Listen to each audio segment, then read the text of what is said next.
नमस्कार मित्रों, इस समय आप TWR की प्रस्तुति सत्यवचन देख रहे हैं और हम आपका इस कार्यक्रम में स्वागत करते हैं। जैसे कि आपको मालूम है कि सत्यवचन के द्वारा हम बाइबल के माध्यम से परमेश्वर का मानव जाति के साथ व्यवहार का अवलोकन कर रहे हैं, क्योंकि बाइबल परमेश्वर की प्रेरणा से लिखित वचन है। बाइबल की शिक्षा मनुष्य को सिद्ध बनाने में सहायता करती है और तब वह हर एक भले काम के लिए तत्पर हो जाता है, अर्थात तैयार हो जाता है। दोस्तों, हम इस अध्ययन श्रृंखला में बाइबल की एक एक पुस्तक का उत्पत्ति से प्रकाशित वाक्य तक पुराने नियम और नए नियम से बारी बारी से अध्ययन कर रहे हैं।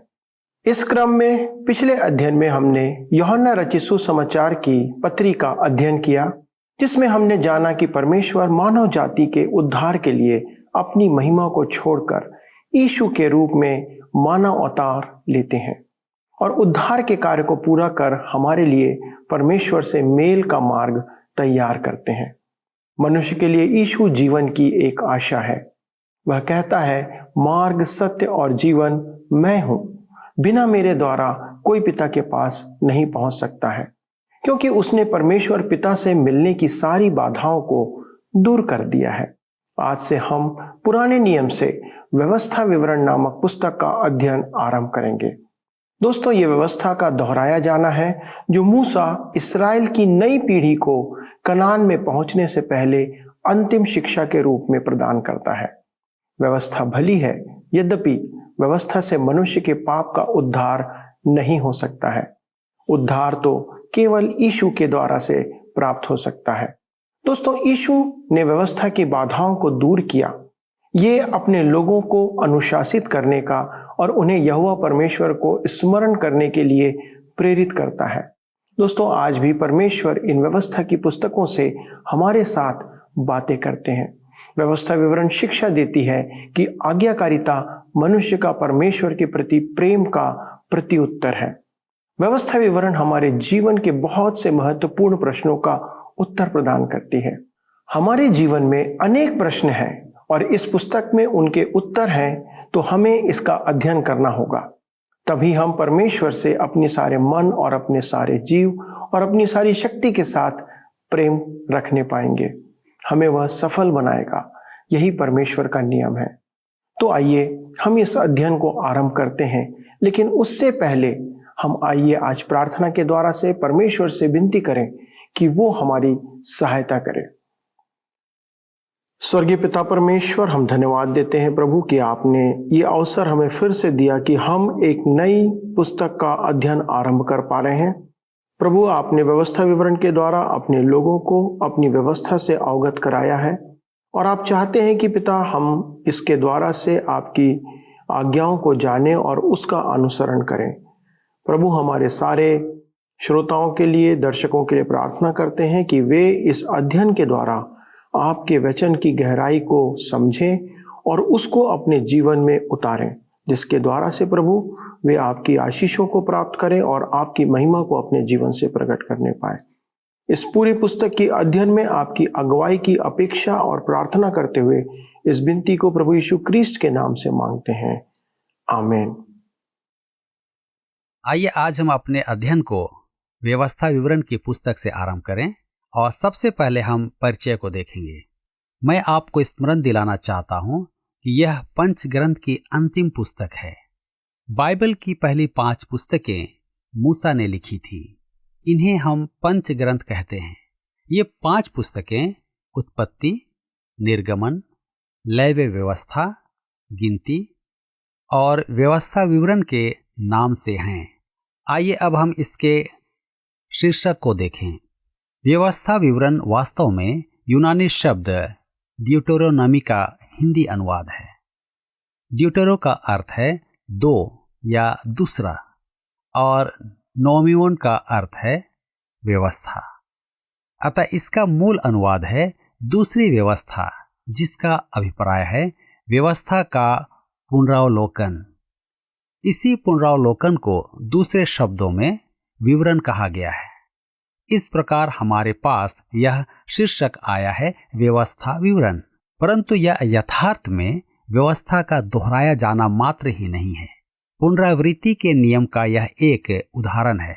जैसा कि हम धर्मशास्त्र में देख चुके हैं। परमेश्वर के आत्मा की रीति है कि वह किसी बात को पहले रूपरेखा में कहता है, फिर वह उसके किसी विशेष भाग पर बल देकर दोहराता है। अतः आप यह न सोचें कि व्यवस्था विवरण मूसा को दी गई परमेश्वर की व्यवस्था को निरुद्देश्य दोहराना है। व्यवस्था विवरण के 4 इब्रानी शीर्षक हैं।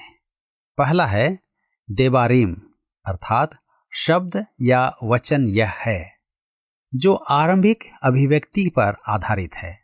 जो बातें मूसा ने सारे इस्राएलियों से कही वे ये हैं। दूसरा कित, अर्थात व्यवस्था का 5वां भाग। तीसरा फटकार की पुस्तक और चौथा व्यवस्था की पुनरावृत्ति। आइए अब हम इस पुस्तक के विषय को देखें। व्यवस्था विवरण का विषय आपको अचंभे में डाल देगा। इसका महान विषय है प्रेम और आज्ञा पालन। आपने कभी नहीं सोचा होगा कि परमेश्वर का प्रेम बाइबल में इतने पहले भी था। प्रेम शब्द 22 बार आया है।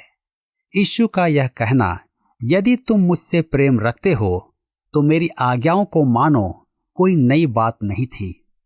व्यवस्था विवरण की शिक्षा है कि मनुष्य की आज्ञाकारिता परमेश्वर के प्रेम की प्रतिक्रिया है। व्यवस्था विवरण सुसमाचार तो नहीं है, परंतु सुसमाचार का महान सिद्धांत इसमें पाया जाता है। हमें एक बात भली भांति जान लेना है कि व्यवस्था भली है।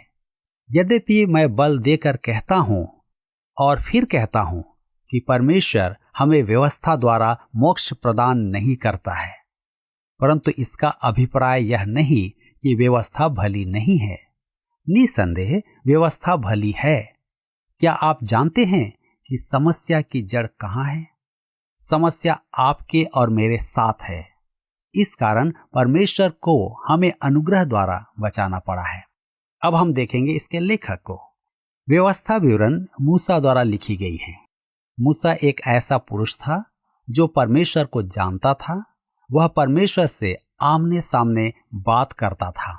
भजन संहिता 103 के 7 में भजनकार कहता है, उसने मूसा को अपनी गति और इस्राएलियों पर अपने काम प्रकट किए। इस्राएल के वंशजों ने परमेश्वर के काम को देखे, परंतु उसे जाना नहीं। मूसा उसकी गति जानता था। व्यवस्था विवरण उसके अंतरंग ज्ञान तथा जंगल के 40 वर्ष के अनुभव का परिणाम है।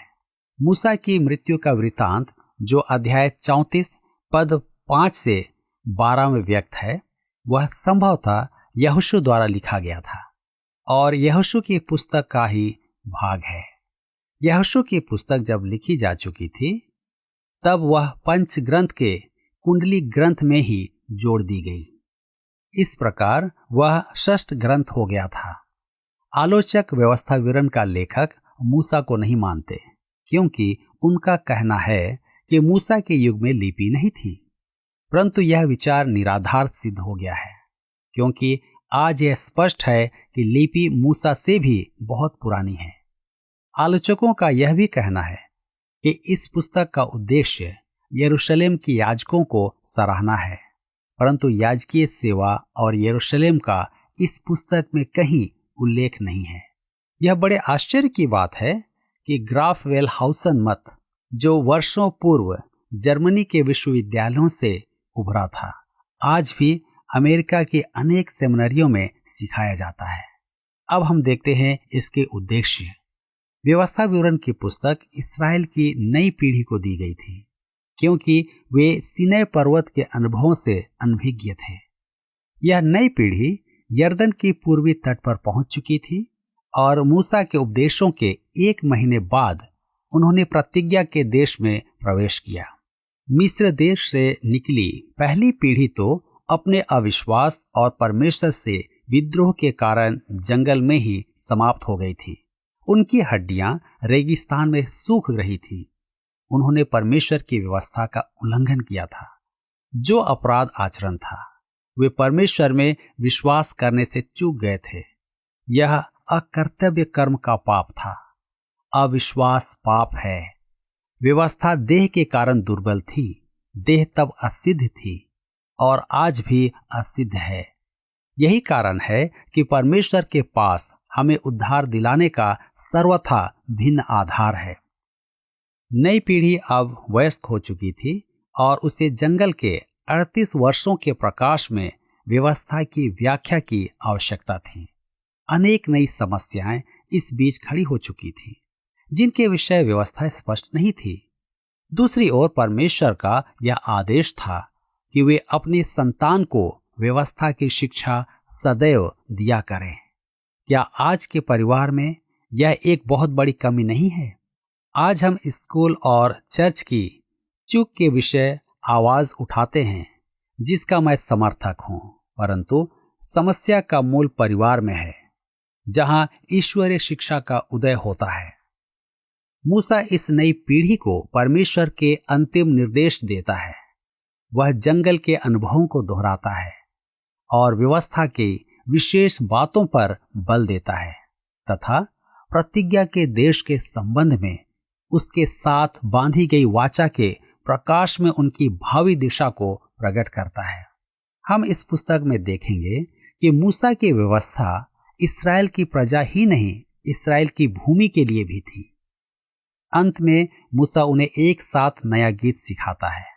वह 12 गोत्रों को आशीर्वाद देता है और तदुपरांत इस दुनिया से कूच करने की तैयारी करता है। मूसा का शोक गीत इस पुस्तक का उपसंहार है।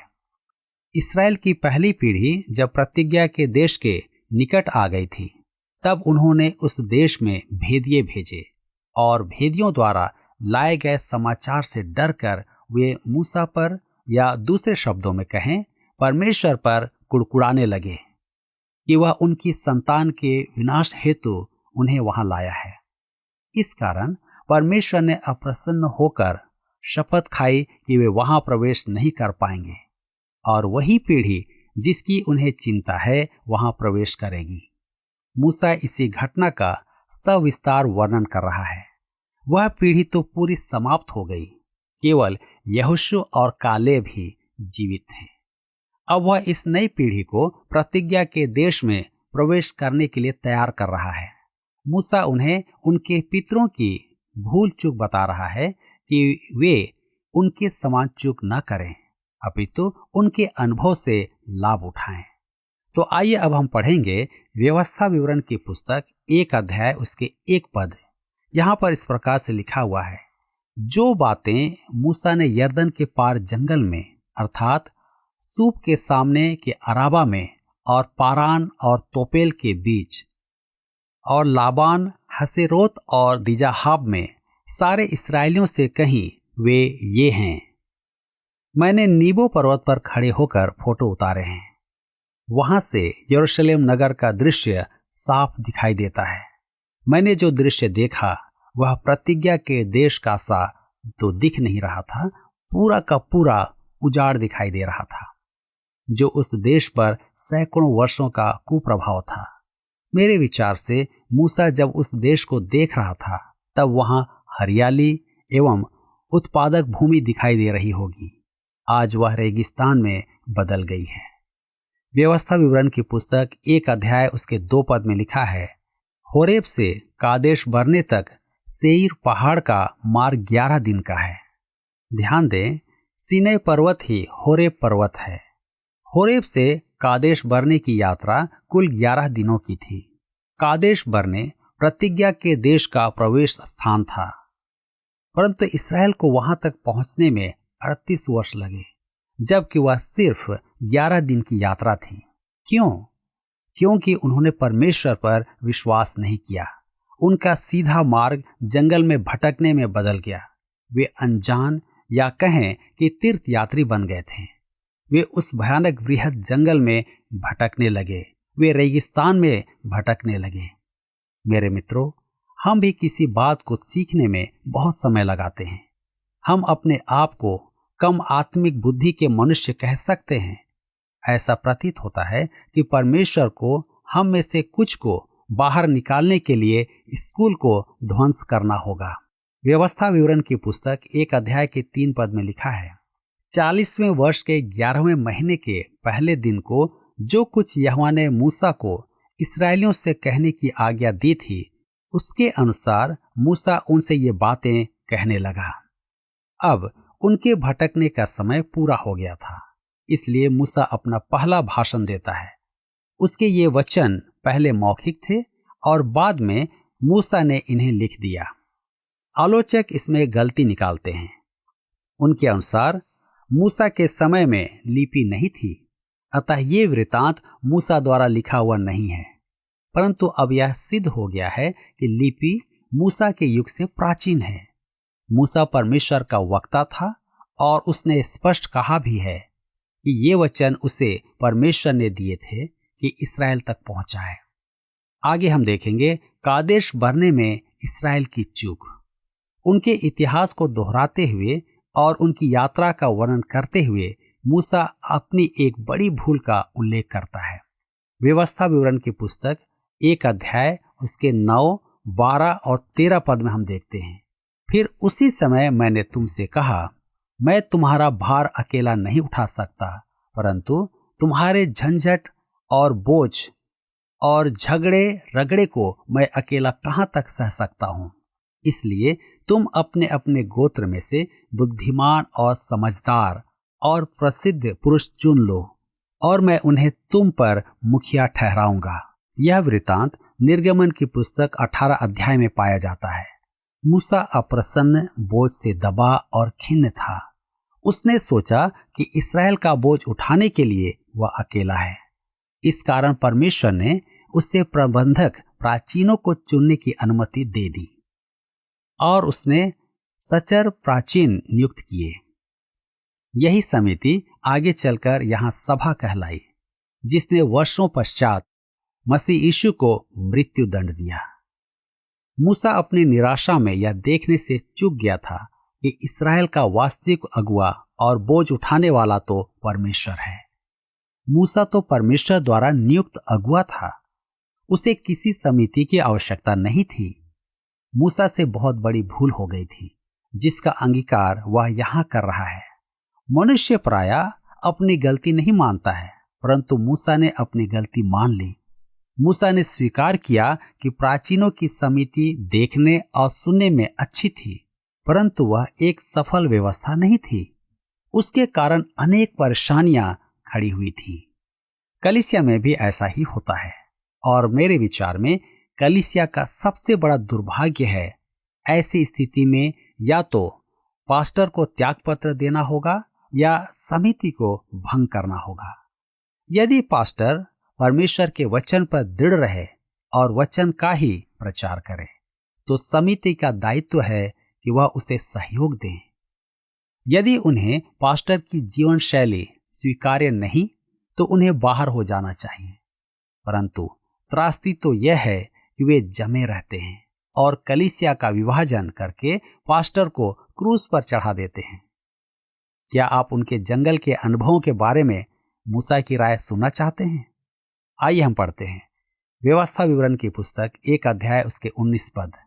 लिखा है, हम होरेब से कूच करके अपने परमेश्वर यहोवा की आज्ञा के अनुसार उस सारे बड़े और भयानक जंगल में होकर चले, जिसे तुमने एमोरियों के पहाड़ी देश के मार्ग में देखा, और हम कादेश बरने तक आए। मैं मूसा की बात पर विश्वास करता हूं, क्योंकि वह वहां था। वह जंगल बड़ा और भयानक था, निर्जन था। जंगल की पद यात्रा फूलों की सेज पर चलना नहीं था। दूसरी बड़ी भूल जिसका उल्लेख मूसा करता है, वह भी कादेश बरने पर लिया गया गलत निर्णय। यहाँ फिर समिति के कारण उत्पन्न समस्या आती है। व्यवस्था विवरण की पुस्तक 1 अध्याय उसके 20 से 23 पद में लिखा हुआ है, वहां मैंने तुमसे कहा, तुम एमोरियों के पहाड़ी देश तक आ गए हो, जिसको हमारा परमेश्वर यहोवा हमें देता है। देखो, उस देश को तुम्हारा परमेश्वर यहोवा तुम्हारे सामने किए देता है। इसलिए अपने पितरों के परमेश्वर यहोवा के वचन के अनुसार उस पर चढ़ो और उसे अपने अधिकार में ले लो। ना तो तुम डरो और ना तुम्हारा मन कच्चा हो, और तुम सब मेरे पास आकर कहने लगे, हम अपने आगे पुरुषों को भेज देंगे जो उस देश का पता लगाकर हमको यह संदेश दें कि कौन सा मार्ग होकर चलना होगा और किस किस नगर में प्रवेश करना पड़ेगा। इस बात से प्रसन्न होकर मैंने तुम में से 12 पुरुष अर्थात गोत्र पीछे एक पुरुष चुन लिया। यहाँ फिर समिति का विषय आया कि एक समिति बनाई जाए जो प्रतिज्ञा के देश का भेद लेने जाए, जबकि परमेश्वर ने तो पहले ही से वहां का पूरा निरीक्षण किया हुआ था। इसी कारण परमेश्वर ने कहा था कि वह देश दूध और शहद की बहुतायत का देश है। निसंदेह उस देश में भीमकाय मनुष्य थे, परंतु परमेश्वर ने प्रतिज्ञा की थी कि वह उन्हें संभाल लेगा। उन्हें एक समिति चाहिए थी। मूसा को भी एक समिति चाहिए थी। देख लीजिए समिति का कारण क्या हुआ। उन्हें भयानक जंगल में भटकना पड़ा। उनकी मुख्य समस्या थी अविश्वास। परमेश्वर ने उनसे कहा था कि वह एक उत्तम भूमि है। भेदियों ने भी यही समाचार सुनाया था, परंतु साथ ही उन्होंने चिंता भी व्यक्त की थी कि वहां भीमकाय मनुष्य निवास करते हैं। परमेश्वर ने प्रतिज्ञा की थी कि वहां के निवासियों को वह इस्राएल के अधीन कर देगा, परंतु इस्राएल ने परमेश्वर पर विश्वास नहीं किया। आज प्रतीकात्मक रूप से विश्वासी भी जीवन में भीमकाय परिस्थितियों का सामना करते हैं। मुझे पूरा विश्वास है कि परमेश्वर की संतान होने के कारण आप विकराल परिस्थितियों में घिरे होते हैं। आप मेरा विश्वास करें कि आप एक बौने होकर दानव का सामना नहीं कर सकते। हमारे लिए भी परमेश्वर की प्रतिज्ञा है कि वह दानवों को हमारे अधीन कर देगा। यह जानना एक अद्भुत बात है। हमारी बाहरी परिस्थितियां वास्तव में समस्या नहीं बनती हैं। समस्या तो हमारी भीतरी दशा है, हमारे मन का अविश्वास। यही हमारी समस्याओं का कारण है। परमेश्वर ने स्पष्ट कहा कि वह संपूर्ण पीढ़ी जो कादेश बरने से अविश्वास में लौट रही है, जंगल में समाप्त होगी। केवल 2 पुरुष कालेब और यहोशू प्रतिज्ञा के देश में प्रवेश करेंगे। इस्राएल के वंशज प्रतिज्ञा के देश में प्रवेश करने की तैयारी में थे और मूसा उन्हें अपना अंतिम संदेश दे रहा था। मूसा चाहता था कि वे अपने पितरों की भूल न दोहराएं और परमेश्वर पर विश्वास करके उनकी आज्ञाओं का पालन करें, जिससे कि वे परमेश्वर का अनुग्रह प्राप्त करें। मूसा उन्हें पहली पीढ़ी का इतिहास सुना रहा था। हम व्यवस्था विवरण की पुस्तक 1 अध्याय उसके 34 से 38 पद में पढ़ते हैं, परंतु तुम्हारी वे बातें सुनकर यहोवा का कोप भड़क उठा और उसने यह शपथ खाई, निश्चय इस बुरी पीढ़ी के मनुष्यों में से एक भी उस अच्छे देश को देखने ना पाएगा जिसे मैंने उनके पितरों को देने की शपथ खाई थी। यपुन्ने का पुत्र काले भी उसे देखने पाएगा और जिस भूमि पर उसके पांव पड़े हैं उसे मैं उसको और उसके वंश को भी दूंगा, क्योंकि वह मेरे पीछे पूरी रीति से हो लिया है। और मुझ पर भी यहोवा तुम्हारे कारण क्रोधित हुआ और यह कहा, तू भी वहां जाने न पाएगा। नून का पुत्र यहोशू जो तेरे सामने खड़ा रहता है वह तो वहां जाने पाएगा, इसलिए तू उसको हियाव दे, क्योंकि उस देश को इस्राएलियों के अधिकार में वही कर देगा। ध्यान दीजिए, कालेब और यहोशू अन्य से अलग थे। वे 2 भेदियों में से थे, परंतु उनका विश्वास परमेश्वर में था। उन्होंने लौटकर अच्छा समाचार सुनाया था और सत्य तो यह है कि यहोशू की पुस्तक में उसके बारे में जो लिखा है उससे प्रकट होता है कि वह एक असाधारण व्यक्ति था। उसने भूमि का निरीक्षण किया और उस पर्वत को अपने लिए मांगा जहां भीमकाय मनुष्य रहते थे, और परमेश्वर ने उसे वह भूमि उत्तराधिकार में दे दी। मेरे मित्रों, आपको परमेश्वर से क्या चाहिए? क्या आप माता पिता हैं? क्या आप जीवन में प्रवेश कर रहे युवा हैं? आप परमेश्वर से क्या मांगेंगे? मेरी बात ध्यान से सुने। यदि आप यह सोचें कि आप हाथ पर हाथ रख कर बैठे रहें और आपको मनचाही वस्तु मिल जाए, तो आप भूल कर रहे हैं। ऐसे अनेक विश्वासी हैं जो यह सोचते हैं कि कुछ पाने के लिए बस बैठकर प्रार्थना ही करते रहना है। मैं निश्चय ही प्रार्थना में और प्रभु की संगति में रहने में विश्वास करता हूँ, परंतु मेरे मित्रों, कुछ पाने के लिए आपको जाकर उसे प्राप्त करना है। क्या आप यह जानते हैं? परमेश्वर ने कालेब से कहा था कि जिस भूमि पर वह कदम रखेगा उसे वह स्थान परमेश्वर दे देगा। आज हमें आशीषें मिलती नहीं हैं। क्यों? क्योंकि हम बैठे रहने में बहुत अधिक समय गंवा रहे हैं। यदि हमें परमेश्वर से आशीषें चाहिए तो हमें चलना होगा। धर्मशास्त्र में मसीही चाल के विषय बहुत कुछ कहा गया है, परंतु विश्वासियों के लिए निष्क्रिय बैठने के विषय बहुत कम लिखा है। हमें परमेश्वर की आशीषों को पकड़ना है। यहोशू को आगे चलकर मूसा का कार्यभार संभालना था, इसलिए उसको चुना गया था। वह परमेश्वर की आज्ञाओं को पूरी भक्ति से मानता था और उसे अनुभव भी था। यहोशू और कालेब ने जो समाचार दिया वह उत्साह से पूर्ण था, क्योंकि वे परमेश्वर में विश्वास करते थे और विश्वास में आगे बढ़ जाना चाहते थे।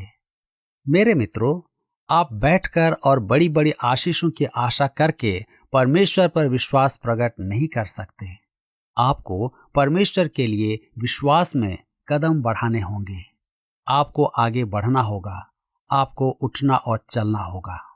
आइए हम व्यवस्था विवरण की पुस्तक 1 अध्याय उसके 39 पद को पढ़ें। यहाँ पर इस प्रकार से लिखा हुआ है, फिर तुम्हारे बाल बच्चे जिनके विषय में तुम कहते हो कि ये लूट में चले जाएंगे, और तुम्हारे जो बच्चे अभी भले बुरे का भेद नहीं जानते, वे वहां प्रवेश करेंगे और उनको मैं वह देश दूंगा और वे उसके अधिकारी होंगे। यहाँ कुछ महत्वपूर्ण बातें हैं जिन्हें हम अनदेखा करना नहीं चाहेंगे। पहली बात, दायित्व वहन की आयु हमारी अपेक्षा से कहीं अधिक होती है। प्रतिज्ञा के देश में प्रवेश करने वालों में से अनेक उस समय कादेश बनने में अपनी किशोर अवस्था में ही थे। गिनती 14 अध्याय उसके 29 पद में परमेश्वर ने कहा था कि 20 वर्ष और 20 वर्ष से अधिक आयु के इस्राएली वहां प्रवेश नहीं करेंगे। वे सब जंगल में ही समाप्त हो गए थे। यहाँ एक और बात ध्यान देने के योग्य है कि अबोध बच्चे मरणोपरांत उद्धार की अवस्था में होते हैं। यह मैं कैसे जानता हूँ? परमेश्वर ने उन युवाओं को अवज्ञा का दोषी नहीं ठहराया जब इस्राएल ने प्रतिज्ञा के देश में प्रवेश करने से इनकार किया था। परमेश्वर ने उन्हें उस देश में प्रवेश करवाया। आपको ध्यान होगा कि पिछली पीढ़ी ने बच्चों की असुरक्षा के कारण प्रतिज्ञा के देश में प्रवेश करने से इनकार किया था, परंतु परमेश्वर ने स्पष्ट कहा कि उनका मुख्य कारण यह नहीं था। वे परमेश्वर का अपमान कर रहे थे कि परमेश्वर उनकी संतान की चिंता नहीं करता है। परमेश्वर ने उनसे कहा, मैं तुम्हारी संतान की चिंता करता हूं, जिनके लिए तुम्हें उस देश में विनाश दिखाई दे रहा है, वही अब उस देश में प्रवेश करेंगे। प्रतिज्ञा के देश में प्रवेश की प्रतिज्ञा करते समय सीमा पर खड़े ये इस्राएली वही पीढ़ी है और मूसा उन्हीं को संबोधित कर रहा है। क्या आपको यह कार्यक्रम पसंद आया? अभी हमें एक मिस कॉल करें और आप अगले विजेता हो सकते हैं।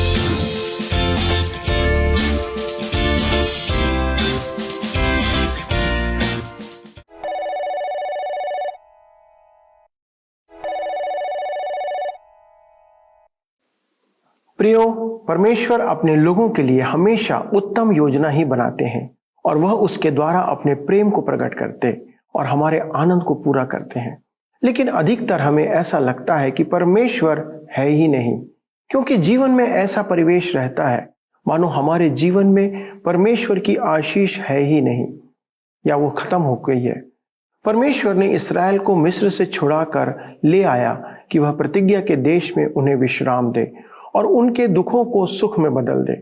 लेकिन जहां उनकी यात्रा 11 दिन की थी, वहां उन्हें 38 वर्ष लग गए, क्योंकि उन्होंने परमेश्वर की आज्ञाओं को नहीं माना। इसलिए उन्हें जंगल में भटकना पड़ा। इन सारे वर्षों में कितने लोग मारे गए और प्रतिज्ञा के देश में वे नहीं पहुंच सके, जबकि परमेश्वर ने उन्हें मार्ग में मर जाने के लिए मिस्र से नहीं छुड़ाया था। उनका मरना स्वाभाविक नहीं है, परंतु परमेश्वर का दंड है। मित्रों, इससे ये प्रकट होता है कि कई बार नियत समय में चीजों का ना होना और असमय मृत्यु जैसी घटनाएं और जीवन में, परिवार में अस्वाभाविक बातों का होना परमेश्वर के दंड का एक हिस्सा है, जो अनुशासनहीनता का प्रतिफल है। हम अपने स्वयं के जीवन को किसी दूसरे से भी अधिक अच्छे से जानते हैं और समझते हैं। इसलिए हमें निरंतर अपने जीवन का मूल्यांकन करना चाहिए कि हमारे जीवन और पारिवारिक जीवन में कहीं कोई ऐसी कड़वी ठूंठ तो नहीं पनप रही है जो आगे जाकर हमें कष्ट दे। कई बार हम परमेश्वर को नहीं मानते हैं, उसका इनकार करते हैं। कई ऐसे पाप हैं जो पाप के समान नहीं लगते हैं, जो हमारी लापरवाही से उत्पन्न होता है, लेकिन परमेश्वर उन्हें अपने हिसाब में रखता है। हम लापरवाही का कार्य ना करें, परंतु परमेश्वर के नियमों का पालन करें, ताकि परमेश्वर की आशीषों को निरंतर अनुभव करने पाए। परमेश्वर आप सबों को बहुतायत से आशीष दे। और आइए हम प्रार्थना के साथ समर्पण करें। हमारे स्वर्गीय पिता, हम धन्यवाद देते हैं कि आपने अपने वचन के द्वारा से आज फिर से हमसे बातें किया है। हमारी अगुवाई करें, हमारी सहायता करें प्रभु, कि हम इस पूरे पुस्तक के अध्ययन में प्रभु आपकी वचन की गहराई को समझने पाए। हमारे एक एक दर्शकों के लिए प्रार्थना करते प्रभु, जो बड़े उत्साह के साथ और बड़ी अपेक्षा के साथ इस अध्ययन में शामिल होते हैं। प्रभु उनकी अपेक्षाओं को पूरा करें, उन्हें अपने वचन से परिपूर्ण करें और उनकी सहायता करें कि वे आपके वचन के अनुसार अपना जीवन व्यतीत करते हुए आपकी आशीषों को प्राप्त करते जाएं।